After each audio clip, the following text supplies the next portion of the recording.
Of all the places in the world, Canada never seems to be at the top of Laura's travel list. If she were to visit my humble homeland, Quebec would undoubtedly be the place to start. The rich history and diffusion make it right for a tomb raiding adventure, and Gabriel Oliveira has done just that with Evening in Quebec. Laura begins at street level. Though the several block spread seems large at first, it quickly becomes apparent that you are trapped at the base of a small hill, and instead of just taking off her goddamn heels and walking up to safety, Laura instead decides to go about escaping in the most roundabout way she can, exploring a collection of buildings, cafes, alleyways, warehouses, sewers, and crypts.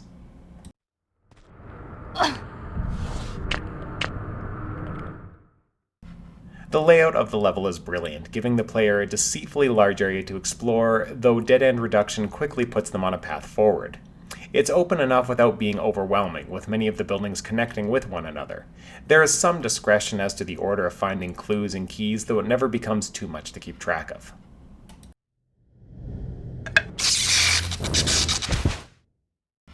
The architecture is easy to read, and though there are a few surprises and clever platforming segments, the baseline movement is all vanilla TR, meaning there are no new moves to learn or master.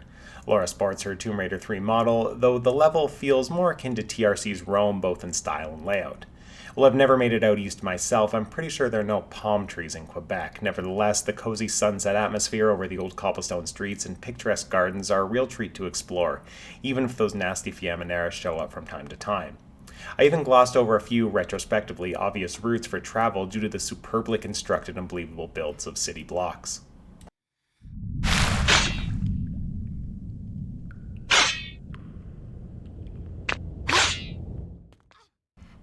A variety of preset cinematic angles score the action and exploration nicely, giving you increased vantage of the Old Town labyrinth. Lighting too is well utilized, being cozy and warm on the surface and utilizing more ethereal colors like blue or bright white underground. It has a bit of a creep factor, but even in Quebec is by no means a horror-themed level, just an atmospheric one.